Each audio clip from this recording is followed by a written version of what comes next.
Good morning, good afternoon, good evening to those who are just joining us. My name is John Kyo, and together with Brian King, we'll be moderating the session today, and we'll be starting in just about 30 seconds from now.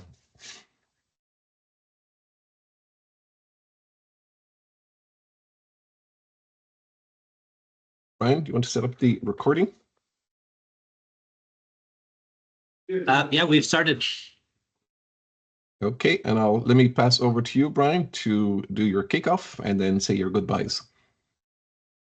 Great. Hello, everybody. My name is Brian King. I serve as a Senior Manager for Technology Integration at the Alliance Bioversity and CIAT, a CGIAR Research Institute. Pass to the next slide. So yes, you know us as co-facilitators of the group. To the next slide. So this is a meeting of the working group on traceability and governance under DIASCA, the Digital Integration of Agriculture Supply Chains Alliance, supported by the German government. The DIASCA network is organized into three working groups, one on the discipline and application of forest monitoring, one on traceability and governance, which is us, and one on living income. And we all seek to do things of kind of broad-based applicability, even as we try to anchor things in particular country contexts. Next slide. This builds on some foundations of the first phase of the working group, where we produced this particular working paper that's kind of our best attempt at a kind of a how-to around getting traceability and interoperability working in ways that we can sort of make supply chains be a force for human economic development, environmental stewardship, and so forth. So feel free to check it out. It'll be in the master deck that we circulate, or you can read the QR code now if you'd like to take a look. Next slide. So in this, we're in the fourth of the series here, and this is where we'll be taking a closer look at data agency and agri-food supply chains. John's got a very nice kind of problem or issue statement that he'll kick us off with. There's one more in the series that we're still landing the dates and the speakers for related to governance. How do we actually anchor these things in inclusive, responsive, capable, effective governance around this suite of of technologies and issues around supply chain integrity? Next slide. So over to you, John. You can tell folks how we're going to spend the time and I think introduce the theme. Yeah, how long are you going to stay with us, Brian? Oh, actually, yeah, I'm going to have to head out in a few minutes. We're actually going to ship so far as, as can be defined at this stage, an EUDR compliant container of coffee. I'm actually in Honduras at the moment, and a coalition of actors using open source technologies have managed to track the chain of custody data and the spatial data and get the sign off from the national regulatory authorities to be able to ship as compliant a container as can be of deforestation-free coffee from Honduras. And so we're going to do a kind of little send-off ceremony, take some pictures with the container and so forth. I'll share pictures when I see you all again. But I should be heading out in the next few minutes. Yeah. Thank you, Brian, and good luck today. So our four speakers today, they have 15-minute slots each, and starting with a good friend is Dr. Rosita Dara from Guelph University. Then we have Trang Vu. Trang is dialing in from Vietnam. Alessandro Celli, who's in Italy, and we have Christian Doolan, and Christian will tell us where he physically is when he comes in. After that, there's about an hour tied up there in the speakers, and then we'll get into a Q&A session. So don't forget to post your questions in the chat session. And feel free then, as the speakers as well, as we're going through it, if you've already spoken, feel free to address a question in the chat session as well. So just to set up for today, we have this big interconnected world, and building platforms in compliance with EUDR. It's way beyond just checking regulatory boxes. It's about building trust, transparency, but also accountability across these complex supply chains. And at the core of these efforts is, of course, data. And to be meaningful, The data must be accurate, verifiable, and secure. Now, last week's session, we talked a lot about, when you're looking at new suppliers and you're looking at compliance requirements, we talked about the difference between validation and verification and how the triangulation needs to occur between those. The validation component is pre-supply and the verification is post-supply in that context. So I'd encourage any of you that want to delve into this a little bit deeper to look at the recording from last week. But what we're indicating here, just as importantly, the data must be handled in ways that respect the people behind it. And this is very important. That means ensuring data agency so that the producers, especially the smallholders, have control over how their information is used. So that means embedding a privacy, or we often call this privacy by design. And we're lucky to have an expert on that today with Dr. Rosita Dara, who worked with the Privacy Commissioner in Canada. And privacy by design is one of the key things that came out from a previous Ontario Commissioner, Anne Kouroukian. So, and it's also the integrity of the design of the digital system so that sensitive information is protected and traceability is rock solid. We often talk in context of, let's say, GS1 standards and other standards that data, you can have master data, you can have transactional data and event data, and they have also a public and a private connotation. So everything that's typically published on a website, you can consider public data, but there's a lot of things that companies need to keep private, such as their agreements, the prices that they charge or what they pay, quality yields, and so on and so forth. So there's a lot of things that are private that are not published, and that has to be respected, of course, in supply chains. And finally, on this, without these as foundations, even the most advanced platforms can fall short, either by excluding key stakeholders or by failing to meet the high standards. Someone is not on mute. Can somebody go on mute? Hello, hello, hello.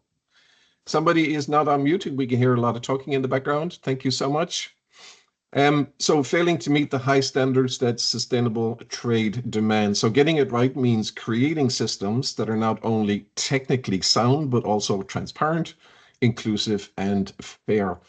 Because lasting compliance with EUDR depends on more than data. It depends on building trust. So just that as a sort of a context or background. As we mentioned a few moments ago, we have 4 speakers today. We're so happy to have all 4 of them giving us a different lens on this problem. Rosita Dara from University of Guelph, Alessandro Celli from Italy. He's the CEO of Trusty.io, Trang Vu, an associate scientist, and she'll look at what's happening in Vietnam, in particular with rice and around data agency.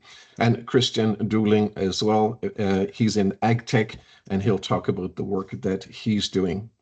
So without further ado, I want to pass now on to Rosita Dara. I'll come off the share screen, and Dara, Rosita will help us understand data agency and privacy in agri-food supply chains. Rosita, over to you.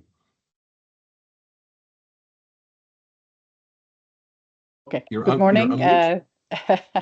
Good morning. Thank you very much for the invitation. I'm very grateful. Because we have 15 minutes, so maybe I should start, and I will talk about myself and my background a little bit more as we go on. So can you see my slides? 1 second now. I'll go back in. Yes. Yes. Can you go on? Are you on full screen presentation mode? Yes, I was. So let me try it again. How about now? Yes, perfect. Okay, yeah. Excellent. Okay, so I will put, because I'm worried I may talk too much, lecturers, they talk too much, so I have to put timer in front of me. Good morning, everyone. My name is Rosita Dara. I'm a faculty at the School of Computer Science at the University of Guelph. We are located close to Toronto in Ontario, Canada. So I'm also the director and now co-director. I have invited a colleague to join me, Artificial Intelligence for Food. As John indicated, my academic background is artificial intelligence, but I worked on mobile health platform. I don't know if you remember. I remember BlackBerry. I worked at BlackBerry for a little while, and then Information Privacy Commission's office. And at University of Guelph, I have launched a very interdisciplinary research project, which is applied artificial intelligence and governance. So because I truly believe these topics go hand in hand, as John correctly pointed out, it's all about embedding ethics, security, privacy, mind you, whatever you want to call it, in terms of governance by design. So no longer we look at governance as a kind of a separate entity from the design of technology. I will talk about AI for food later on, but AI for food, which I'm co-leading, has several focuses. It's applied research and also education, for which we will be launching several educational programs. But in the applied AI aspect, in the research aspect, we have fundamental AI in agriculture and food. We have applied AI in agriculture and food, and we heavily focus on governance as well. I just want to move on quickly because I don't want to spend 15 minutes is not much. So responsible, I was asked to talk about responsible food supply chain. Terminology is constantly changing this field. So I did a quick search to see what responsible food supply chain mean. But in the context of this talk, it's really about data collection. You have to collect data if you throughout the supply chain to be able to measure and ensure that the supply chain is responsible, or either it's processes, practices, how labor is treated, how environmental impact, environmental. Our goal is to protect environment. Enable traceability for compliance purposes, because we have to collect data to be able to evaluate ourselves against the regulations and standards for reporting. If we want to understand the social and environmental impact, we need to collect data. So it's all about data collection throughout the different stages of supply chain. But then how we collect that data, how we use it, how long we keep it, retention, and then in what context we are using. So all those are all important questions that come to our mind when we think about data collection throughout the supply chain. The type of data we collect is extremely important, and as correctly John pointed out, what the source of that data is. So are we collecting operational data? Please keep in mind that privacy is all about personal data. So we don't collect personal data throughout the food supply chain. We may collect personal data from farmers, workers, their activities, or consumer, but throughout the supply chain, there are lots of other data sources that we collect. And in terms of governance, it's very important that we keep that in mind, and to understand what the data is and what the source of data is, and then later on, other aspect. So massive data collection brings a lot of opportunity, as I mentioned, for traceability, use of AI, artificial intelligence, which obviously is a very hot topic, improving operation, optimization, and just name it. You're the subject matter expert, probably simple improvements in terms of looking at the data trends and patterns with very simple statistical models or visualization models, all the way to the new advanced AI models that are capable of understanding more complex relationship. And within that, since we are moving toward general intelligence or super intelligence, then all that data will get fit into an AI, and then it will help us make more informed decision or take smarter actions. But with that comes a lot of concerns. So privacy and data misuse on top of that, loss of control for the farmers, unbalanced. I mean, I'm just focusing on farmers and agriculture, but obviously you can discuss this throughout the supply chain for consumer as well.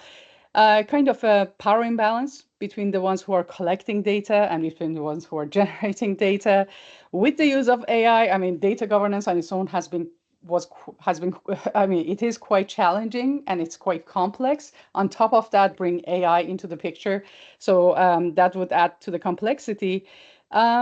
So impact on trust. If we don't manage it well, then as you can imagine, right now the trust is broken, or it doesn't. Maybe it's not broken; it's not there. So how we can build towards trust with all the data we collect? I mean, how can we build trust between among the stakeholders? And social issues that there will be resistance on the farmer side to accept because they feel. To adopt these technologies because they feel the data is not being used properly or is used against them. So there are lots of challenges with data collection. So governance is quite complex. I want to focus immediately on privacy, but I just wanted to say governance is not, privacy on its own is one of the key concepts of governance. It has social aspect, it has legal aspect, it has technical aspect, it has, when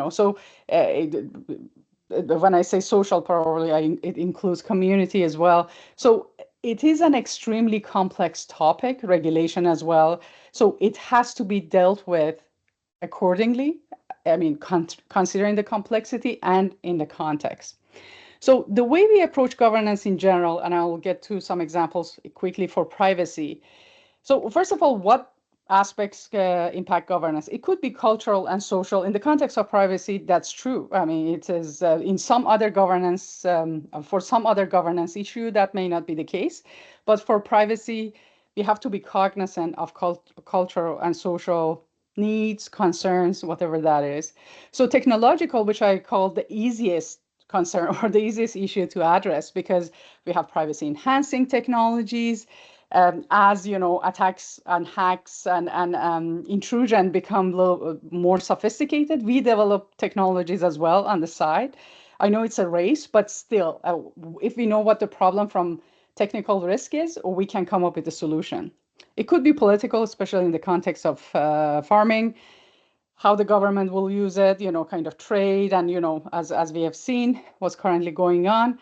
And there's also the legal challenge on top of that. It's confidentiality, regulation, who has access to what. As I mentioned, kind of a lack of balance between the ones who generate data and the ones who use it. So on top of that, just considering all those four aspects, then we have privacy risk, which risks that are, again, in the context of personal data. Whether personal data is protected by regulation or not, that's a different story. But privacy is about personal data. If it is not personal data, then it is confidentiality. But I think it's important to distinguish, because when we talk, we have interviewed many farmers around data agreements and data sharing in the past year. And I think this distinction is extremely important, because in our discussion, we realize they talk about privacy. When we dig more into the discussion, we realize it's not a privacy, it's a return of investment. Why should I share my data? So if we focus on privacy and we explain, okay, we have anonymized, we have used the identification methods, that doesn't address their concerns. So it's important to understand what their concern is. Cybersecurity, it's not contextual. I mean, that's the most technical aspect, in my opinion. So we have to, without privacy, without security, we cannot have privacy. Data has always, we need data to be secure all the time. If it is too costly and the context is not important, that's a different story. But in my opinion, security has to be there all the time. Privacy is a different story. Compliance and legal, as I mentioned. Then we address privacy, we address compliance, we address cybersecurity. Then there are ethical risks to it. So these concepts go hand in hand, and we have to address this holistically. So one approach that we take at, I can't say my research program, but we have started to deploy it with AI for Food, is when it comes to governance, we have to understand people's mindset, so which I consider human-centric, even for governance. First of all, governance, when we tackle a governance issue, including privacy, we have to look at people as the center of, how they are being impacted with data collection, data use, with legal, kind of requirements and all other aspects that we want to. But technology obviously is the core aspect. As I said, if you don't have security, we don't have privacy. But if we have security, then we have to address privacy. So privacy, again, there's a concept called privacy enhancing technologies, or PETs. There are lots of best practices that can be adopted. Then we address all of those. Then there's a process and regulations and standards that we need to comply with, or operational legal agreements between different organizations or different associations. That's also. So 3 aspects has to come together, but we want to put, in most cases, if it is relevant, people in the center and understand the need, understand the concern, and then develop processes and technologies as needed. As they desire. So again, when it comes to privacy and ethical issues, I put them side by side because they go hand in hand. We have to look at lots of, cybersecurity is a must, but then privacy, first of all, we talk about who is involved, the actors, how they contribute to this. We usually call it privacy attack model or privacy model. Who's involved, who's contributing to the data, who's using data, who may have malicious, what are the risks? How could the information be misused? And misuse doesn't have to be you misuse it. Actually, it could be, it doesn't comply with, was there consent involved? And then are we meeting the requirements that are very specified in the consent form or document? So when I say misuse, it could be, again, legal, it could be cultural, it could be social. So it is holistic.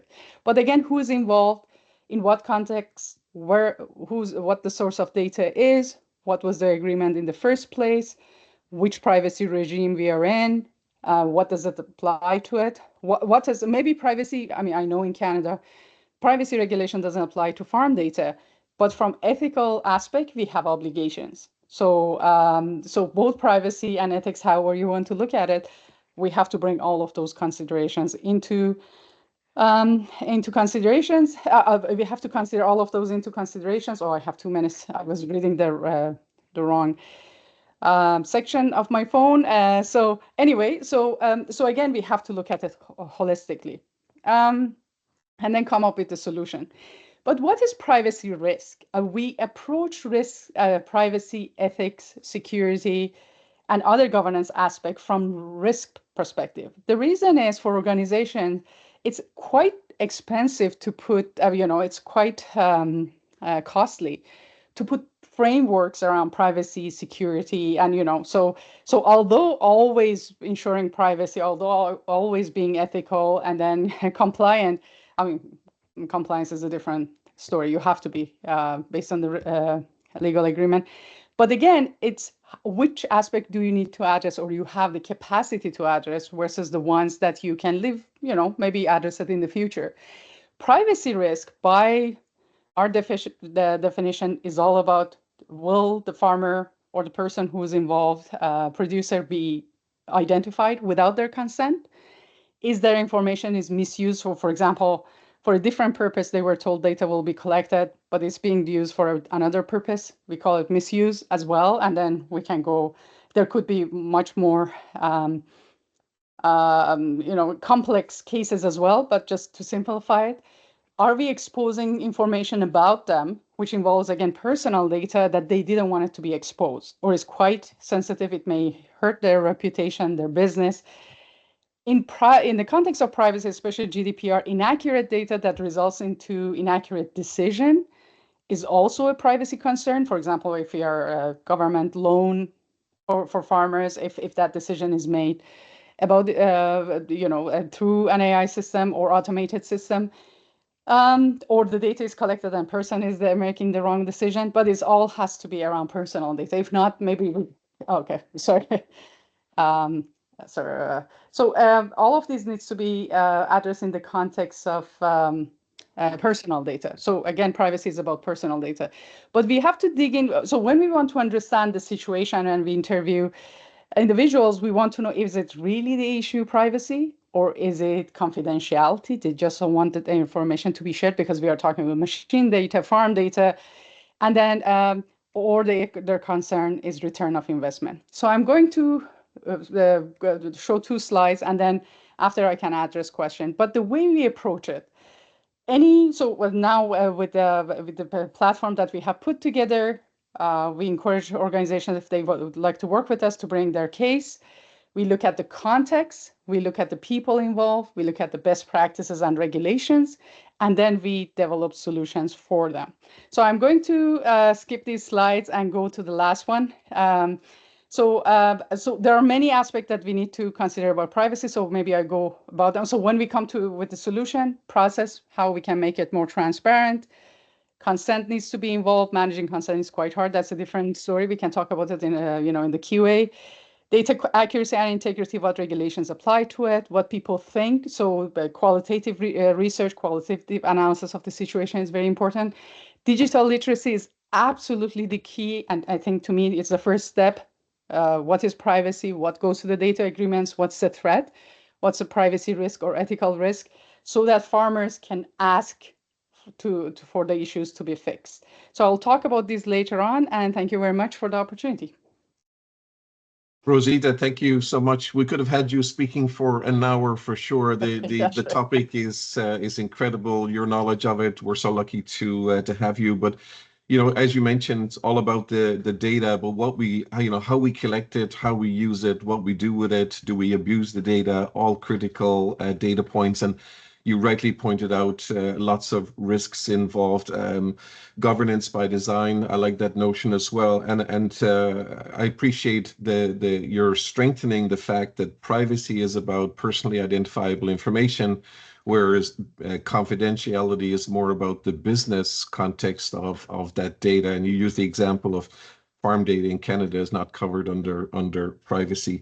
So people, processes, and technology, they got to blend together. And I often talk about those 3 as the sweet spot for digital transformation. You have to get it right. You can't just lead with the first pin on your bowling alley strategy being technology and hope to get everything else done. The people are as important as the process and the technology itself. So we're going to rest you now for a few minutes, Rosita. So thank you so much for that. If you do have questions for Rosita, put them into the chat and we will get back in the last 15 minutes for a Q&A. Now I'd like to invite our next speaker from Vietnam, Trang Vu. And Trang, over to you. You can share your screen.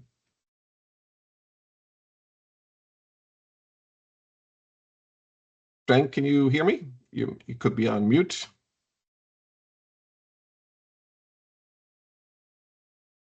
You're on mute, Trang.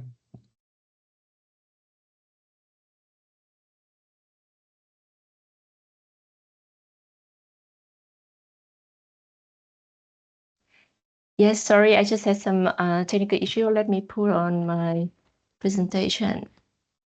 Okay, and we're good to go for 15 minutes. Over to you. Thank you. Okay, noted. Thank you. And right. You're seeing the presentation, right? Yes, thank you. Yeah. Okay. Good day, everyone. My name is Trang Vu from the International Rice Research Institute. And following Dr. Dara's comprehensive discussion on data privacy and the issues around it, I would like to provide a critical human dimension of data in agri-food supply chains, focusing on empowering smallholder farmers and safeguarding their digital rights. Now, we all know that digital tools or digital innovations can strengthen traceability, but for traceability to be robust and equitable, it must not only track but empower the primary producers at its source, who are the smallholder farmers in this case, of rice production in the Mekong River Delta of Vietnam. And to do that, it is very important to recognize their unique vulnerabilities in the digital landscape. So in my presentation, I'd like to discuss from the lens of our smallholder farmers what digital agency means to them and how to manage data permissions, traceability, and data protection. To do that, I'll be showcasing the tool that we have developed for rice farmers and extensionists in Vietnam called FarmMore as a practical example of fostering digital agency and data governance. To set the scene for those who are not quite familiar with the rice digital landscape in the rice sector of Vietnam, smallholder farmers in Vietnam barely have a strong voice in the complex supply chains or any good communication with the demand side. They are not very well aware of regulations, standards, trends in the market, etc. The really only information channel that they have with the market is from the direct communication with rice buyers. That can be companies or individual traders. Also, we have observed that there is a very low rate of using digital tools for rice farming, both by farmers and extensionists. However, they have demonstrated in our study a very high willingness to do so. Also, farmers are not accustomed to concepts of digital privacy, data ownership, or potential for data misuse. Therefore, digital agency for rice farmers in this case is not just giving them a digital tool. It is about equipping them with the control to understand and leverage the data for their benefits. It is also about turning raw data into actionable insights that they can use even when their data, when their digital literacy or awareness of data risk may be low. So why is that important for smallholders? Digital agency will be helping farmers to formalize their invaluable local knowledge and also strengthen their negotiation power. It also helps them trust the tools and trust the system. And when they may not fully grasp the intricacy of data security or the potential of misuse, building trust is still paramount for adoption of digital tools and for sustainability in the sector. With that, let me introduce to you to the tool that we have developed and tested for rice in Vietnam. Is called FarmMore. It is used for performance assessment of agroecological practices and greenhouse gas emissions. As you can see, the tool records farmers' management practices. It then provides benchmark performance assessments of the farmers in the season with scientific boundaries and peer averages. Therefore, it supports behavioral change, decision-making, peer-to-peer knowledge exchange, progress tracking, and it can be used for certification and incentivization of improvements in rice farming. The tool is free to use. Consent is required for data collection, and users have access to their own data. With that, let me go to the illustration of how the farmer approach can support or foster digital agency with rice farmer. The approach that we applied with this tool has three core elements. First is user-centric design and implicity. FarmMore was made from co-designing with Vietnamese farmers and not just for them. We met with farmers, we asked farmers and extensionists what was missing in the current existing digital tools to make them work for you. And then we listened to them and we support them to test some digital tools and then to observe with them. Then we incubated the idea of a digital tool that addresses the specific needs of the rice farmer that we work with. And the simplified interface ensures that low digital literacy will not be a barrier for users. This approach dramatically boosts farmers' comfort and willingness to engage with digital tools. The second element is tangible value and local relevance.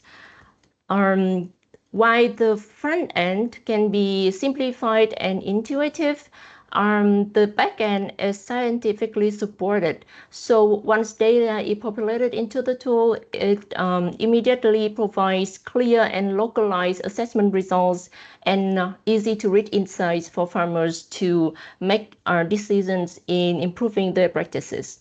Our farmers can use its collective benchmarking feature to compare their performance with their peers. And at this point, this is not just data anymore, it is a mirror that encourages farmers to optimize their practices, and they can see the direct economic and environmental benefits from reducing greenhouse gas emissions, for example. The third element is the emphasis on human interaction. So as said, the adoption rate and digital literacy of farmers in relation to digital tools is still quite low in Vietnam in this case. And therefore, we observed and we studied their customary actions or practices in rice farming, and we saw that the most trusted and accessible source of information and advisory for them is through the direct interaction with extensionists. And therefore, instead of replacing human interaction, farmer actually strengthens this interaction. It empowers extensionists to bridge the gap between farmers and digital resources, help farmers make use of information and data through these digital tools, and therefore it builds trust and support information exchange between farmer and field agents, and it can potentially connect farmers with the market or the demand side. When speaking of data privacy and consent, it perhaps is the most vital point for us in the development community. In contexts like ours, farmers are not accustomed to concepts of data privacy or data ownership or misuse of data. Then therefore, the responsibility falls squarely on digital tool developers and implementers to ensure that users' information is protected diligently. And since farmers are very open to share data with surveys, or without always knowing or thinking about where the data goes, what it will be used for, then that makes them inherently vulnerable to data misuse. Therefore, the responsibility of protecting their data privacy isn't just about compliance anymore. It's also about ethical stewardship of preventing harm. And to build trust in this farmer model, we applied 5 core elements. The first is proactive and protective consent. So farmers' consent is required every time they give data to enter into the tool. And the consent is explained to them in local language and in simple terms for them to understand where the data is collected, why the data is collected, what data is collected, and how it's exclusively used for farm improvements and collective benefits. And only once the consent is given will the data be collected. The second element is data minimization. The tool by design only collects data that is strictly necessary for its stated purposes of providing performance assessment, improving farm practices, and reporting on sustainability. No other non-necessary data is collected through this process. And the tool by default aggregates individuals' data to generate broader insights for policymakers or benchmarking for individuals' decision making. farmers' identities and production details are obscured while still providing powerful regional trends for reference. And as an organization, the International Rice Research Institute has a clear and robust data privacy policy that applies for all kinds of data that we collect for research, including digital data. And it guides our technical safeguards, including storage, encryption, and access protocols. With this policy, we take on the burden of protecting farmer data from external threats. And also, crucially, farmer operates under a clear principle that farmer data will not be used for commercial exploitation or sold to third parties under any circumstances. And this distinction is paramount in building and maintaining trust. Let me then illustrate how data permissions are structural and how data flows through the chain in this model. You have 2 minutes, Trang? Yes, I am close. Thank you. Yeah, thank you. Okay, so with the tool, individual users can only see their own data and the anonymous averages of the region of the peers. The broader public cannot see their personal data. They can only see the averages that has been generated based on the individual's contributions. And for farmers that are registered in specific projects, such as the program on developing 1 million hectares of sustainable rice, low emission rice in the Mekong Delta of Vietnam, then a farmer's individual data is accessible only to the authorized project officers, following a strict hierarchical system and with the farmer's full awareness and consent. So this will ensure that data access is limited to those directly supporting project activities and enabling targeted verification while maintaining accountability. Now, the data generated in the system can then be transferred in encrypted form to verifiers or certifiers of products by certain standards and by consumers in the form of labeling. And most importantly, the values or the incentive and the signal from the market will be transferred back to the farmers, enabling them to gain the added value from this process. Now, in farmer, while the last two channels of data and connection with the market has not been built yet, we are working towards this direction, with the Sustainable Rice platform being the pioneer in using farmers as the certification and scoring mechanism for their standard. With that, some key takeaways that I would like to leave you with would be to underscore that digital agency and robust privacy measures and responsible data flow are very well connected. And in the context where farmers are less cautious, then the burden of ensuring these principles fall heavily on developers and implementers of digital tools. And as we build traceability systems, we should design the system that would be able to work for farmers and make it in the way that is useful for farmers, and most importantly, will always support their agency and data guardianship. With that, I close my presentation, and I'm very happy to have further discussion with the network. Thank you. Thank you so much, Trang, for that excellent overview.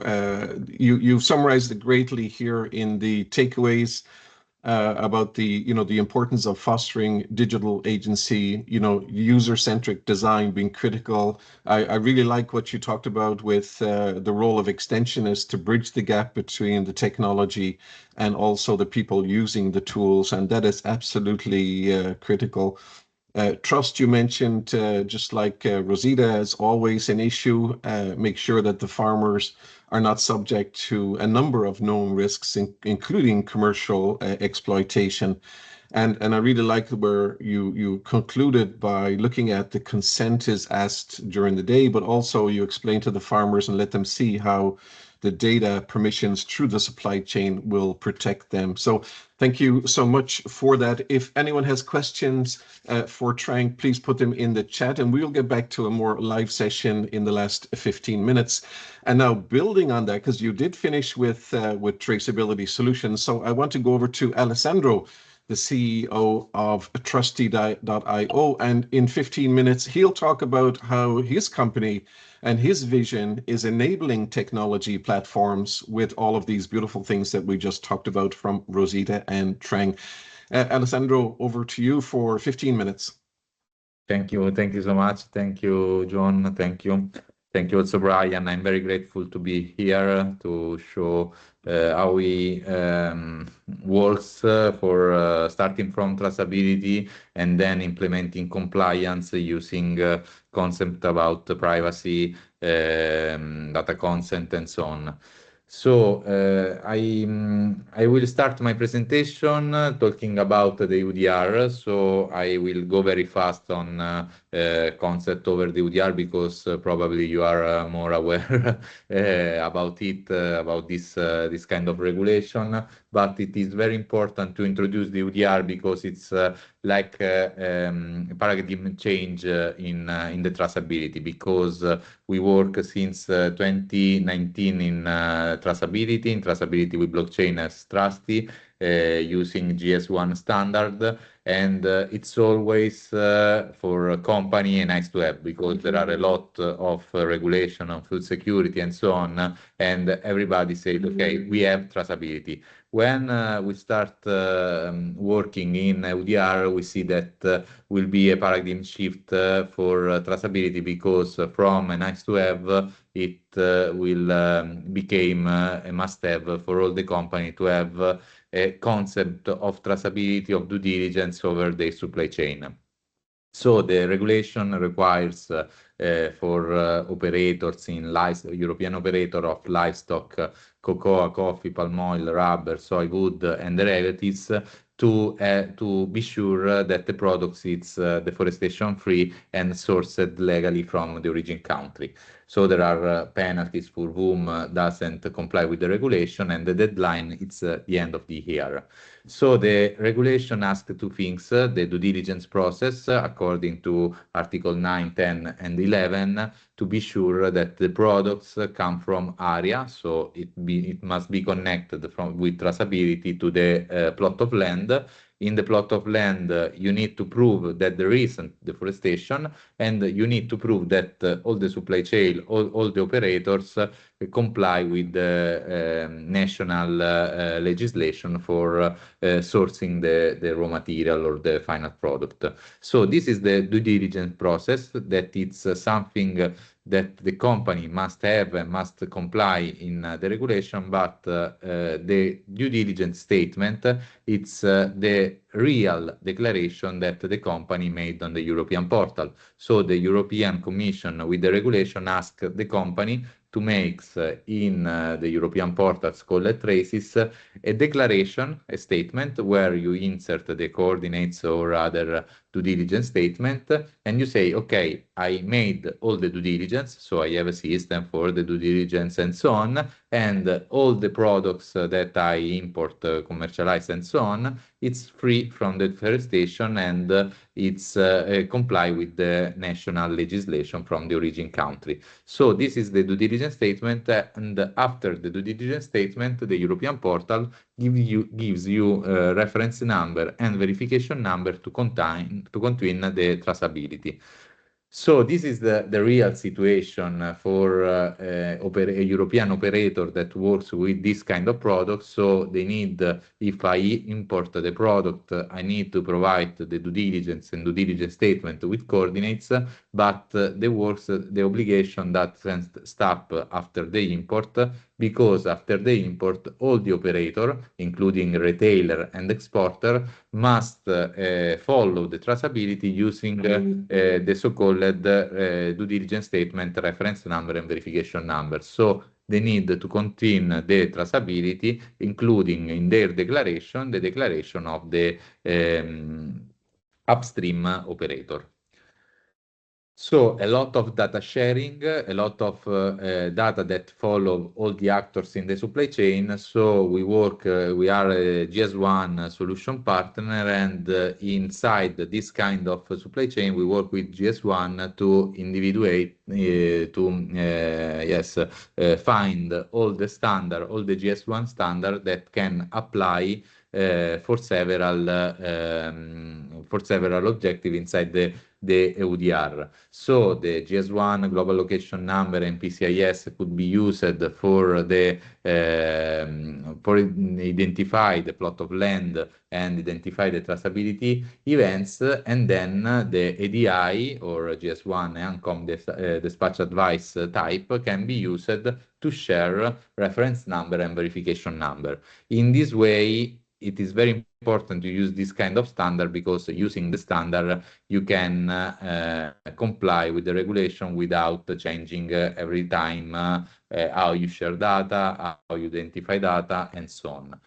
Trusty was born, as I said, in 2019 with a project on IBM Food Trust, so blockchain for traceability, but we work since 2021 in the traceability of cocoa supply chain and coffee supply chain. And in particular, in this supply chain, we have the opportunity to land on EUDR and start implementing EUDR compliant solution using blockchain technology and data sharing. So this is our workflow. So this is the workflow that we implement to comply with the regulation that follow all the process, so all the due diligence process and also the due diligence statement process. So it is very important that you can have a part of the process where you can import geospatial data, then we will see how to collect them, but you need to have a GeoJSON, shapefile, or others type of geolocation file, and you need to import in order to check if there is deforestation or not. Probably you know that last week the European Commission published the EUDR risk classification for countries, and there are several countries that are low risk actually, but it is very important that you understand that also for low risk country you need to provide the coordinates. So if a coordinates it's not okay because for example a farmer share a plot of land inside the water, it is very important to check anomaly in the coordinates before input in the European portal, because as probably you know, the European portal doesn't check the quality of data, check only if some data it's one data it's over another data, so it doesn't check if a data it's in water and other problems. Then for standard risk and high risk, you must have the deforestation analysis. So you need to use satellite image or a public data set, like for example the Open Forest WISP or other public data, in order to check if some area have deforestation alert or forest cover loss before 2020, after 2020, and it is very important that in this case you have a supplier collaboration, because you doesn't only need deforestation analysis and so on, but also you need the legal analysis. For legal analysis, it is very important to collect declaration, for example, with surveys or others from supplier, in order to be sure that there is it is okay also for national legislation. And then there is the due diligence statement part, where you need to forward stored all the information to the European Traces portal. So it is possible today with API communication to communicate directly with the European portal, and we have developed for this reason interface for ERP system in order to automate the data flow to the European portal. And then there is the data sharing with customer. As I said, it is important to insert a reference number and verification number available for customer or downstream operator, so you can put in your dispatch advice, or you can share in your ADI or others or other systems. So here we will see some tools that we develop. This is a free application that is called the EUDR CC that is available on store. An important aspect of this application is that it's privacy focused. So if you download the application, you doesn't need to register yourself to start collecting plot of land. You can also makes anomaly detection for deforestation using WISP, so the open forest tool, in order to check the deforestation analysis for plot of land. You can also implement surveys over Covo Toolbox, that is an open source system for offline data collection and working in an emergency context with offline connection and so on to collect the data. So the UDRCC, it's an application that we provide for free because it's used mainly by supplier of our customers in order to collect a plot of land and then share the plot of land in EUDR compliant GeoJSON file. So it's more useful for supplier, farmers, and so on in order to get this kind of data. After that, there is the platform where all the data can be imported. So you can check the deforestation alert and also the risk assessment for legal compliance. We use public data in order to check country level risk assessment, and then we provide a survey over open source technology in order to collect response over problem for corruption and so on, in order to comply with the regulation. Then all the information can be sent through the platform directly to the European portal, because as you know, Traces expose API, so you can use a web service credential in order to connect trust your directly your ERP with the European portal in order to make the due diligence statement. One important aspect is that the due diligence statement must be filled before importing the product, but when you put all the data inside the European portal, before to receive reference number, verification number, it can take over 10 minutes. So it is important to have time to make all the declaration before custom clear the product.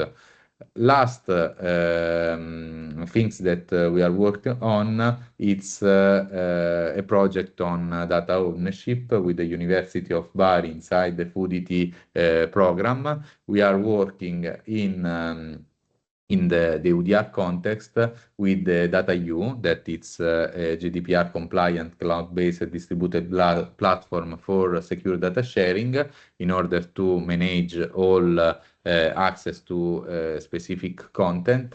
In this way, we are working with DataU in order to leave the producers, the exporter from the origin country, to share the geolocation file through DataU and maintain the ownership over the data without sharing in email and so on. So this is one of last project and part of the project that we are implementing in order to be sure that who receive the data, who share the data, remain owner of the data and can manage consent after sharing it.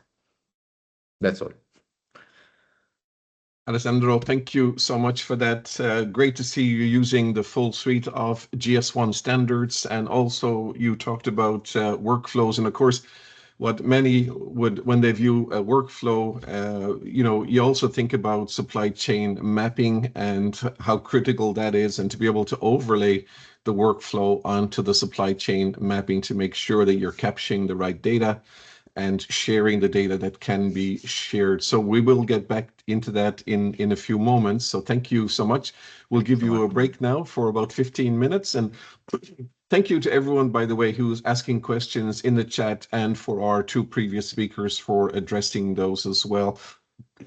I do believe there's a question in there for you, Alessandro, for you to address. So we're now to our fourth speaker of the day, and that's Christian Doolin. If you want to open up your camera. Christian, we're going to go over to you. Yeah, good morning, good afternoon, and you're very welcome. So you can do your brief overview, and we'll talk again in 15 minutes. Perfect. Can you see my screen? Yes, indeed. Thank you. Excellent. Okay.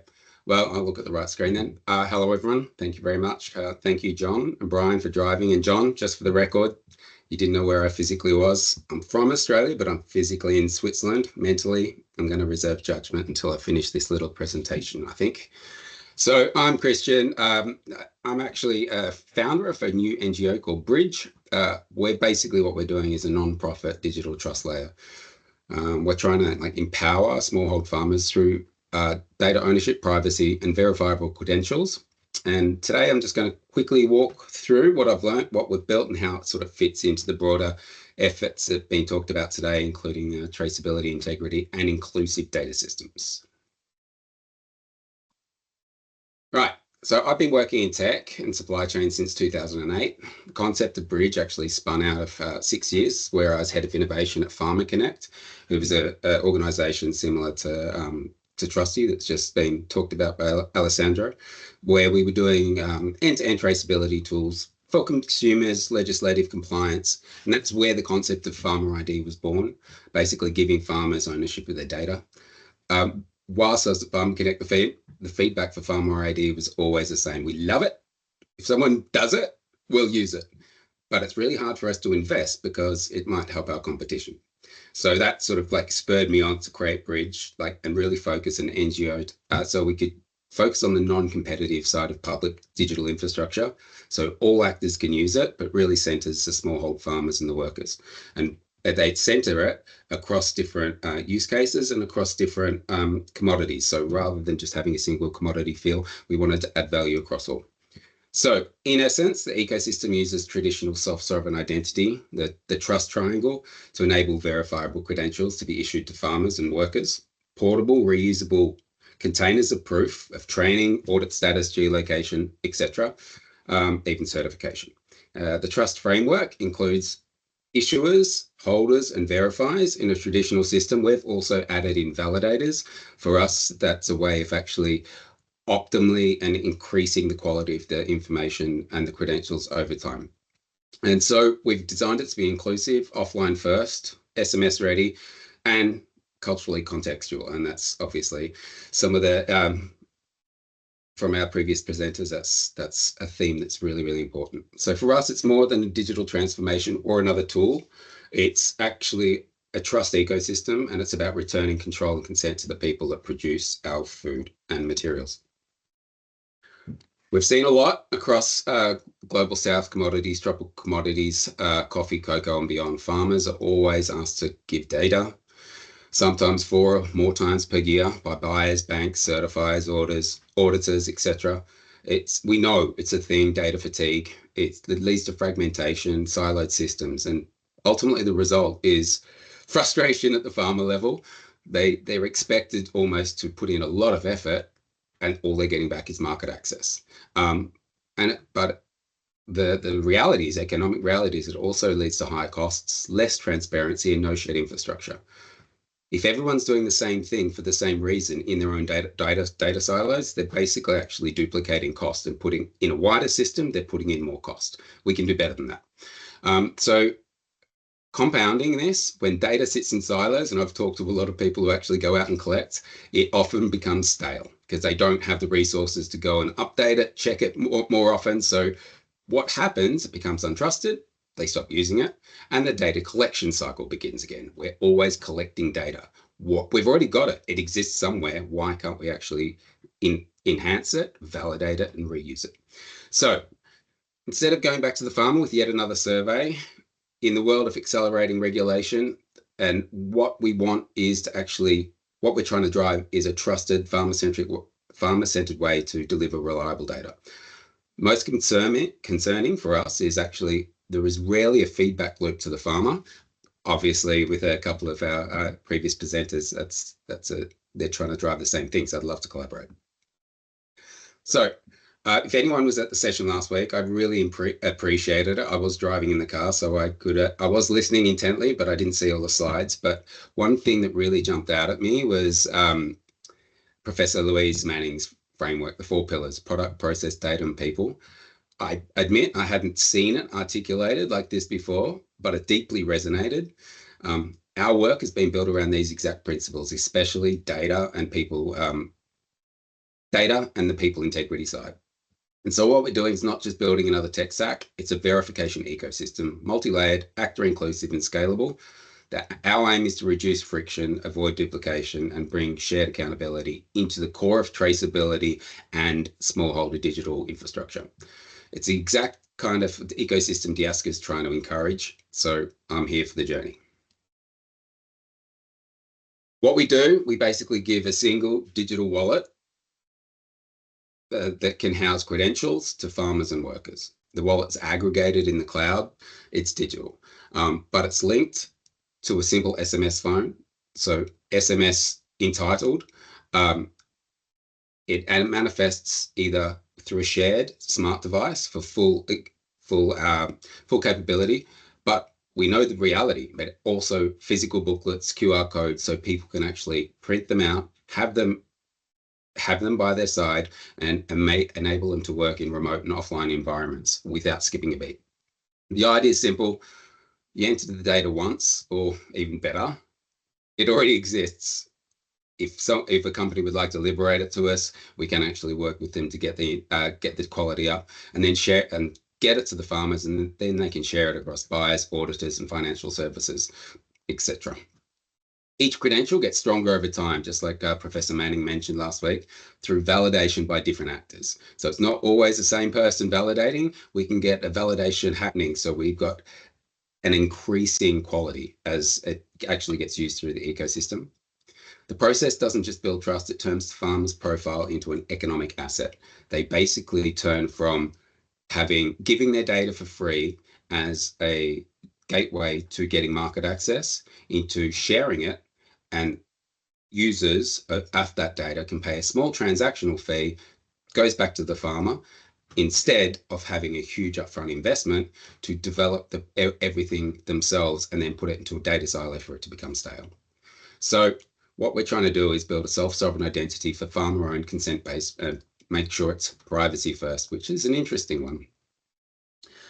We are serious about privacy, also flexibility, because we understand. I've worked in supply chains for a long time, and I'm actually going to call out what Rosetta said earlier, and I haven't had enough time to update this slide, but probably should say privacy and confidentiality by design, because she's so true. Like the difference in between, why do people give up their own information, even if it's not private information, if it's going to be economically valuable to someone else? There are lots of different examples of that happening in the world at the moment. I could say a few, but I probably won't because I'll get shut down.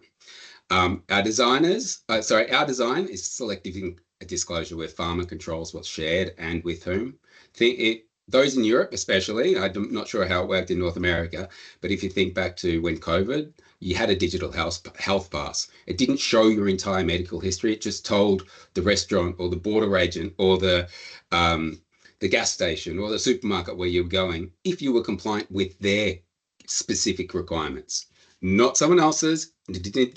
So the concept is zero knowledge proof. It's been a little bit alluded to today.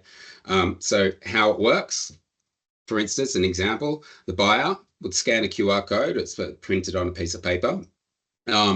They will be offline to know whether that QR code is valid or not. So they will need their little application.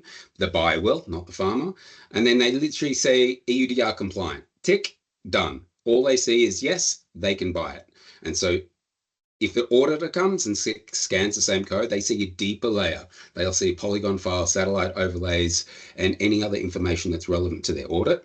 A validator will get a tailored package to come and see, scan. Sorry, they'll come and actually, depending on what they're supposed to go and validate, whether it's someone's done their pruning or the kids have gone to school, it'll all be context dependent. So we limit what is shared and when it's shared. Everything remains auditable, but with trigger-based or consent-based access. Nothing's exposed by default. So under the hood, it all runs on verifiable credentials and decentralized infrastructure. So that's a bit of a context that if you don't know anything about it, reach out to me. I'm not going to go into the details of here in detail, so I'll just do high level. We use open standards, W3C compliant. We're plug and play with other systems and frameworks. We don't just focus on passing data, we focus on outcomes. The wallet becomes a force for data standardization, and the outcomes are shared with a link to always come back to the wallet if you need to. As a result, we understand that what the data is actually needed, we can pass both trust and results. As adoption grows, we can start to build patterns. We can see insights for climate planning, risk assessments, regional benchmarking. We can even see at a regional rate what fertilizer dosage rates. So we can give insights back across communities to say, here's how you compare to other people in your region without sharing that information. And here's how you compare to the top performers, and this is what they're doing differently. So farmers aggregate their information across different actor types, so they have access to different levels of information, not just supply chain. So yes, they've got their main crop, but they've also got, what are the side crops? What are your side jobs? We can actually have all the income there, and we can have their input tracking too, cost of seed, fertilizer certifications or transport. With that, we can give them basically a simple P&L statement, head them on the pathway to financial literacy, and actually, then we're the world's your oyster when it comes to automatic credit ratings, etc. for microfinance, all in keeping them in control of their data. So the non-competitive advantage, this one's personal, and we are not the traceability platform. We are a non-for-profit and farmer-focused. We're built on standards. We just help farmers aggregate their own data. While they aggregate, they make it more valuable. We're not replacing any other digital tools. We're just connecting those tools to the first mile, giving the farmers visibility to own their data, see what's their data in the ecosystem, and help actually make it better. We're not here to sell the data, which was one of the questions in the chat. We're here to retain more of its value back on the farm. So for us, non-competitive doesn't mean cooperation. It means necessarily, but it means efficiencies and it means fairness.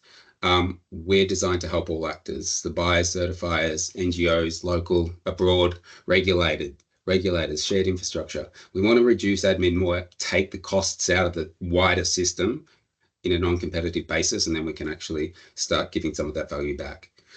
Importantly, it does change the equation for farmers. Instead of being data subjects, they can transition to become active participants, able to benefit when their data is reused or when it's used to validate others. We want the farmers to think of their data as they do the plot of land. If they care for it, if they maintain it, if they add to it, it grows in value.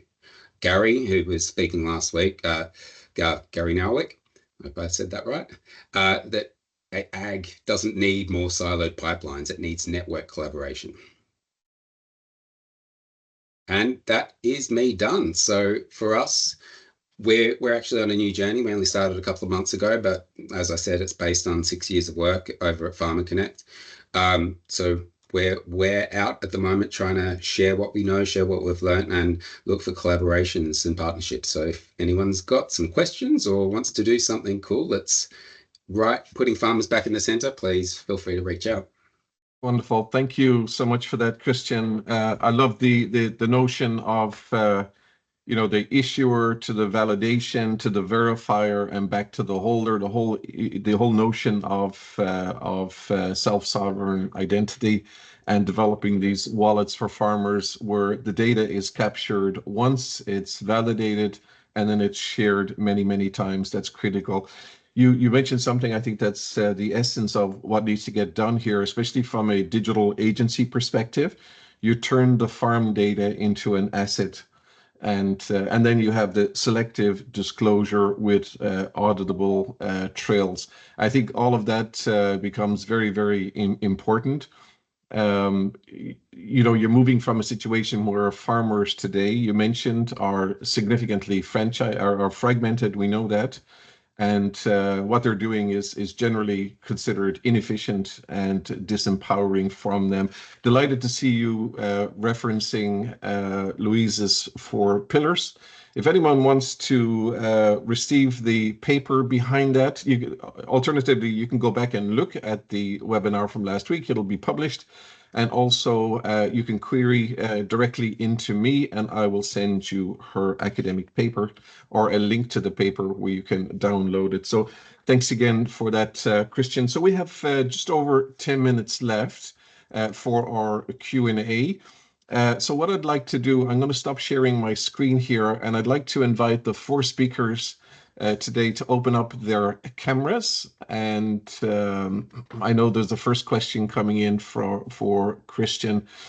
So we have Alessandro, we have Trang, and do we have Rosita? Rosita is there. Wonderful. So I want to thank all of you for just tremendous insights in a short period. I know we packed it into a 15-minute slot, but each of you gave a tremendous in-depth lens, into this problem of data and privacy and so on, from the theoretical to the practice to the practical. So I want to ask each of you, was there anything that stood out in the other presentations? And I'm going to start with Rosita, based on what you've heard from the other 3 presenters. Anything that stood out for you as quite important?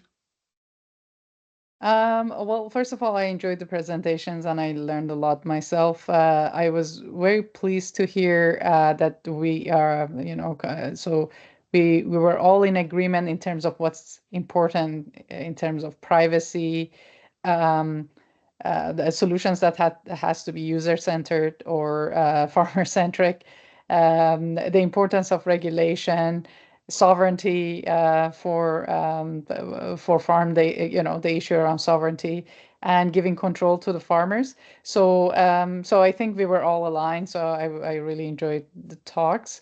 Yeah, so that's nothing specific for me. Okay, wonderful. Trang, what jumped out for you with the other speakers?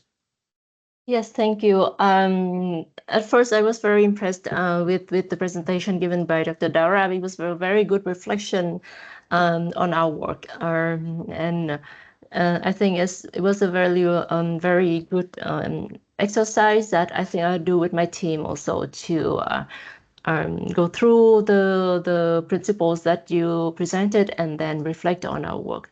And it was very nice for me to see that the other 2 presenters, Alessandro and Christian, presented their work, and to see that we are in different stages of our digital development.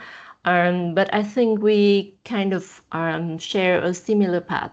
So far more maybe the newborn among the 3, and I'd very like to learn from their experiences to develop in the direction for product certification and standard certification. Wonderful. Thank you so much, Trang. Alessandro, over to you. You heard 3 different speakers. Anything jump out to you as counter to what you think, or? Yes, it was insightful. All the free presentation. I was very impressed by the Rosita works on privacy, because it's something that actually we face now for the ODR, geolocation, data sharing, and so on. That there is some response in the regulation, but I think that something more could be made by the regulation on this point, because geolocation it's very very critical data in some supply chain with traders and so on. So I think that I was very impressed by Rosita's work on privacy, also on Trang presentation, because the experience of Farmer for me, I doesn't know the project, but we work with some public agency on this kind of project. So your experience for me was very interesting, and also to understand how to share some achievement of similar project or something similar was very useful for me. And Christian, I follow Farmer Connect before, and then your new experience. So I know what are you doing, but was very interesting to hear from you. Thank you. Wonderful. Thank you so much. And for those of you listening in and are still with us, I'm going to open up after I ask Christian for his reflections. I'm going to open up, and if you do want to ask a question and open up your camera, just put up your virtual hand and we will ask you. So Christian, in reflecting on what you heard as well from the other three presenters today, anything that stands out for you? Or yeah, I think going last, I was kind of lucky enough to incorporate some of the things that the other guests actually said, but one of the thematically, I just love how open people are about moving things forward, challenging the status quo to move forward and collaborate, particularly around the theme, and it was probably also in the chat, and the theme of like, what's fair, what's not, where that drawing the line of like privacy, confidentiality, and then who should have it and who should get value from it. I think that's really, really important to actually drive forward on an ethical conversation instead of creating lots of digital tools, I'm not saying anyone on this, but we've always been creating digital tools and then trying to work out the ethics afterwards. Yeah, gotcha. And, it's important as well to have a blend of speakers from different backgrounds and lenses. And of course, we always try to include the academic side. And that becomes important because academic researchers research in depth some topics. Sometimes it's very narrow and very deep, but also it can help us with our choice of wording and help us define wording. I'll give you one example. Over the last couple of years, the academics and industry have helped us to differentiate the difference between two critical words, digitization and digitalization. Whereas the digitization is moving from analog to digital, but the digitalization is more the business process and role automation. And this is why it's always important for us to include some of that key critical research. And like last week, Christian, when we had Professor Louise Manning, my research aligns with her as well.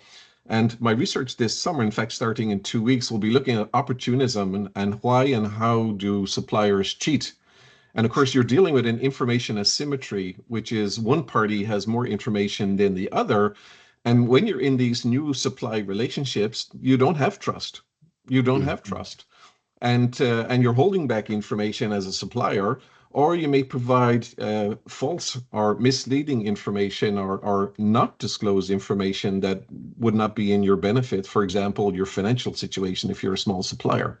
It may be that you're committing that you have X amount of engineers and agronomists or whatever, when in fact that's a partner company or your brother's companies in another location.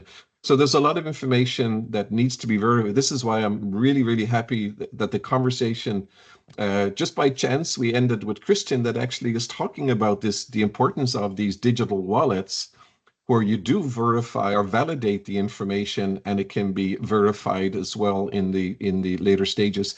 My research this summer will be separating out what we call the ex ante from the ex post. Ex ante is before you sign an agreement, and ex post is after you sign the agreement. So I'm looking at how do we trust the data before you sign the agreement, and what are the issues that come forward in that area. So let me go over to the attendees and ask if anybody wants to open up their camera and mic and ask any one of the speakers a question. And if you do, please indicate your name and your organization and who you would like to direct the question to. Am I seeing any takers? I can't see a full screen here. I think we have someone. We have Simone. So Simone, if you can open up your camera and just mention your organization and who you'd like to direct the question to. Yes. Hello. Hello, Simone. Good morning. It's here morning. I am talking to you from Peru, from the Amazon. Really nice presentations, everybody, really exciting. I just finished a project financed by GIZ. It's called Mi Cacao. And it was about traceability for EUDR compliance. And we ended up more on like farm ecosystem in the same logic as Christian was talking about. So I'm super excited to meet people doing the same stuff. And I'm really wondering if, Christian, if you already have any field experience with people implementing and using the ecosystem, or whatever name you gave it, because John, you also said that sometimes it's hard to put a name to things, and that's what happened to us as we've been innovating, and then we were calling it digital wallets, and then that was not allowed by law because only banks use wallets. So we had to rebrand, rename, and start to talk in different ways about this. But anyway, we managed to pilot in the field different services around the farmer data collection tool. So there was a microfinance institution, there was a tech provider which did packages for irrigation. And we worked also with Open Forest Protocol, in this case, for carbon credits around the credentials which were produced within the farm app for polygon and zero deforestation verification and legal verification and things like that, which converted to verifiable credentials.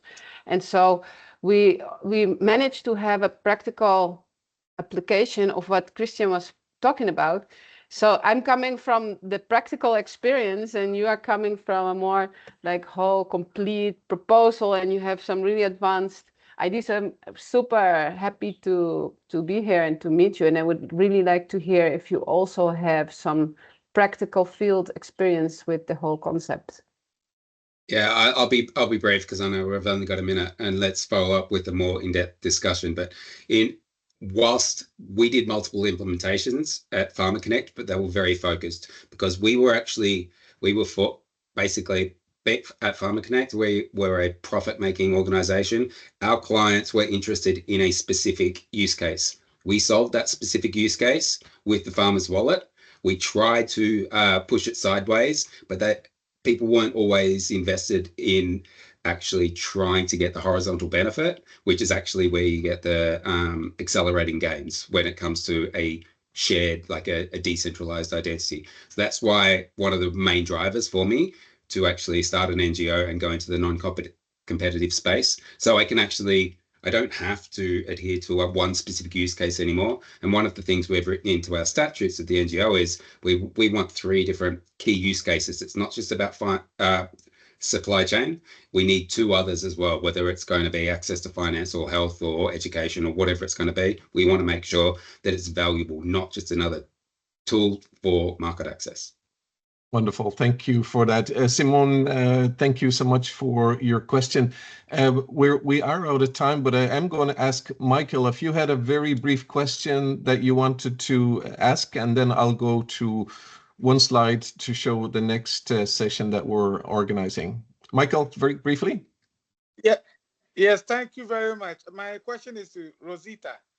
I wanted you to share light on how we go around access to data as against data privacy laws, data protection laws in countries. For instance, in China, the law does not allow you to share polygon data.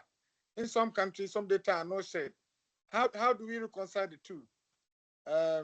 If you can throw some light on it, I'll appreciate it. Thank you so much.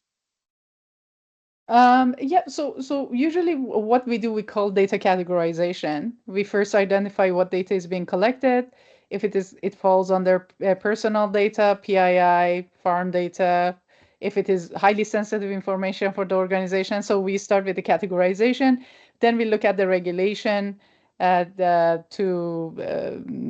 understand whether regulation applies in the context. So is creating polygon and sharing that information maybe restricted for all applications, or is it agriculture is not included? Because I know in Canada agriculture ag data is not included under a policy like that.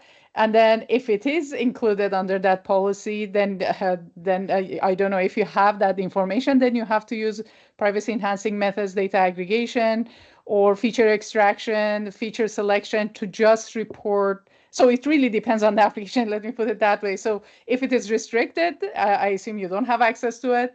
Then how can you get access to it, and how can you use it in a privacy preserving manner? So again, you have to start with the kind of landscape of data you have, what applies to it, what the contract in terms of regulation, what contract, the legal contract that you have expects from it, maybe considering the end users. I mean, it depends on if immediately impacts the end user, and then start designing your system accordingly from there.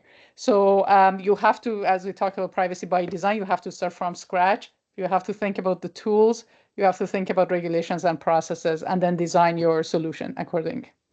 Sorry, it's too short, but if you send me more context, I can tell you a little bit more specific in terms of how we design it. Thank you so much, Michael, and thank you, Rosita. And I do apologize for going over. I was a leader in a Toastmasters club, and I used to always focus on finishing exactly on time. And of course, I have a military background as well, which always drove that discipline to me or for me. So our next session, session 5, will be on governance, and it's essentially how do we pull together all of the key components to have something that works for us moving forward. So it'll be a combination of the first session on semantic and syntactic interoperability, the compliance in action, different solutions. We heard today from a fourth solution provider, from Alessandro from Trusty, integrity and pre-competitive collaboration, and of course today on open source and privacy and trust-preserving solutions. So hopefully chime in for that. We will announce that very, very soon. Most likely it'll be in about 2 weeks from now, in mid-June, and we may sneak in another session after that, but our end of our mandate is the end of June. So I want to thank all of our speakers today, Christian, Trang, Rosita, and Alessandro. Thank you to everyone who joined us and posed these great questions. I do encourage you to connect on LinkedIn or other platforms of your choice. And thank you. Have a great rest of the day. Have a great rest of the week. And we'll talk to you all very, very soon. Thanks again for all of your contributions. We'll see you. Thank you, folks. Thank you. Bye-bye. Bye-bye. Thank you.